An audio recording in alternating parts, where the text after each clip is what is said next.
পরনে ধবধবে সাদা পাঞ্জাবি পায়জামা, বলিষ্ঠ চালচলন, প্রথম দর্শনে মনে হবে একজন নিরীহ ধর্মভীরু বুজুর্গ। বোঝার উপায় নেই যে এই চেহারার আড়ালে রয়েছে একজন প্রবল পরাক্রমশালী ব্যবসায়ী, যার হাতের ইশারায় চলছে দেশের ব্যাংক খাত ও পুঁজিবাজার। বাংলাদেশে দীর্ঘদিন ধরে গড়ে উঠেছে খেলাপি ঋণ সংস্কৃতি, যা দেশে ব্যাংক খাতে সুদের হার চড়া পর্যায়ে নিয়ে যেতে বাধ্য করেছে।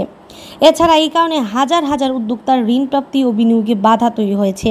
তাই বলা হয়ে থাকে দেশের ব্যক্তি খাতের প্রবৃদ্ধির অন্যতম বড় বাধা হলো এই খেলাপি ঋণ। আর দেশের খেলাপি ঋণ সংস্কৃতির ক্ষেত্রে বেক্সিমকো অনেক পুরনো ও শীর্ষস্থানীয়দের অন্যতম। গত 2 দশকে সর্বোচ্চ ঋণ খেলাপির মধ্যে অন্যতম বেক্সিমকো খেলাপি ঋণ 1000 কোটি টাকা ছাড়িয়ে গেছে।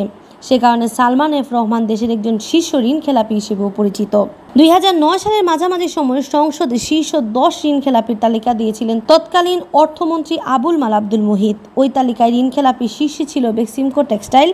এছাড়াও শীর্ষ 10-এর মধ্যে বেক্সিমকো গ্রুপের আরও 3টি প্রতিষ্ঠান ছিল।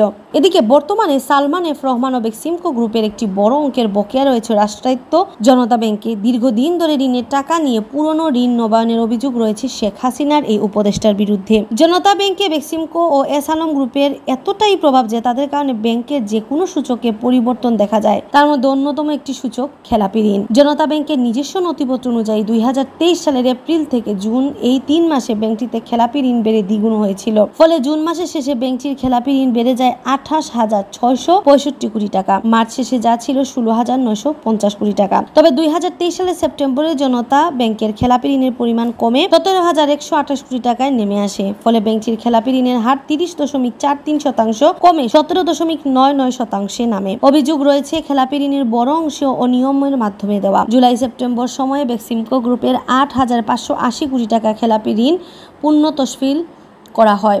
এ সময় চট্টগ্রাম ভিত্তিক এস আলম গ্রুপের পূর্ণ তফসিল করা ঋণের পরিমাণ ছিল 5,269 কোটি টাকা।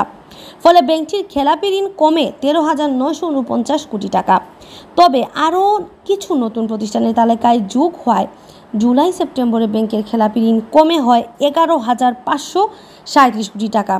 জানা গেছে গত জুন শেষে জনতা ব্যাংকে বেক্সিমকো গ্রুপের ঋণ ছিল 23,228 কোটি টাকা ও এস আলম গ্রুপের ঋণ ছিল 9,609 কোটি টাকা।